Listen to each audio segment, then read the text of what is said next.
Everyone thinks the secret to investing is guessing the exact moment a price hits bottom, but trying to time that perfect entry is actually the single most dangerous game you can play. Let's be honest about why this is so hard.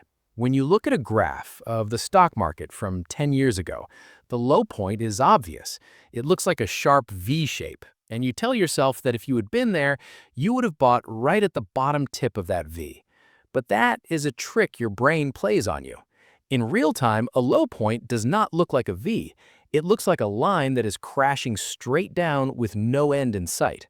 When prices are truly low, the news is terrible. People are panicking, and it feels like the world is falling apart. That is why most people miss the low or the dip. They're waiting for the dust to settle, but by the time the dust settles, the price has already gone back up.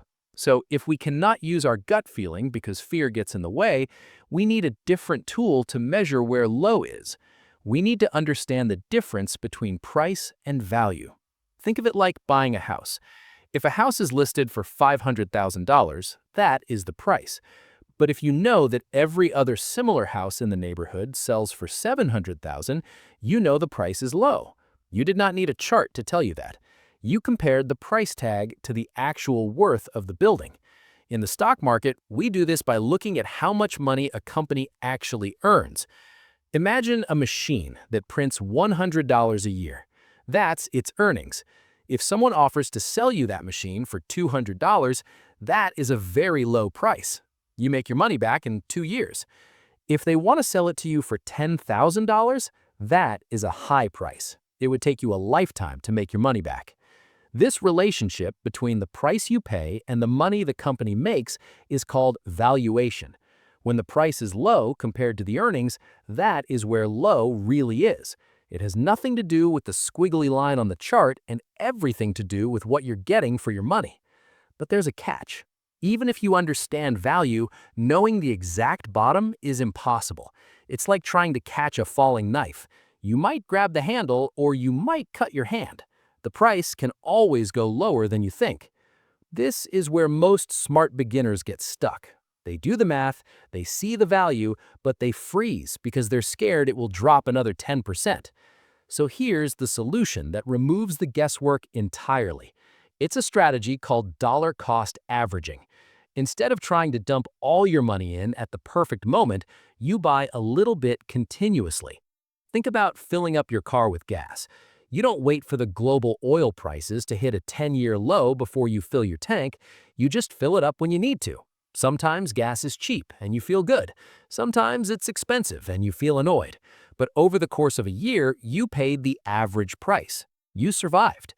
In investing, if you buy a fixed amount every single week or even month, you automatically buy more shares when the price is low and fewer shares when the price is high. You stop trying to predict the weather and just prepare for the climate. This matters because it shifts your mindset. You stop worrying about where low is today. If the market crashes tomorrow, you should actually be happy because your next monthly payment will pick up bargains. You're no longer betting on a single moment in time. You're betting that over 5 or 10 years, the value of the things you own will grow. The people who obsess over finding the absolute lowest price usually end up sitting on the sidelines in cash, watching the market run away from them, which is a much more painful loss than buying a little too early. I challenge you to try this. Every single week, put $20 into your account. Buy one solid stock or one ETF.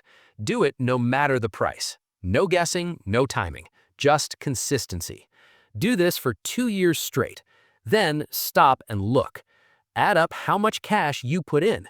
Now compare it to what the account is actually worth. Seeing it with your own eyes changes everything. You realize how powerful this really is, even with small money. That's when you scale. Now, instead of 20 a week, you do 100, maybe 200, because you already know the result. You're no longer hoping it works. You've proven it does. And this is the part nobody talks about. The goal was never to turn $20 into a fortune. The goal was to rewire how you think. Once you do this, the market stops feeling scary. Red days stop feeling like danger. They feel like discounts. You stop asking, what if I'm wrong, and start asking, how long can I keep this going? Because time becomes your advantage. Consistency becomes your edge. Patience becomes your weapon. Most people never lose money because they picked bad stocks. They lose because they panic, they quit, they stop showing up. This strategy removes that weakness. It turns investing into a habit instead of a gamble. You are no longer reacting to headlines. You are no longer glued to the chart. You are building something quietly, week by week. And years from now, when someone asks how you timed it so perfectly, the truth will be simple. You didn't. You just kept buying. And hey, I hope this video helps you on your quest for profits. Catch you on the next one.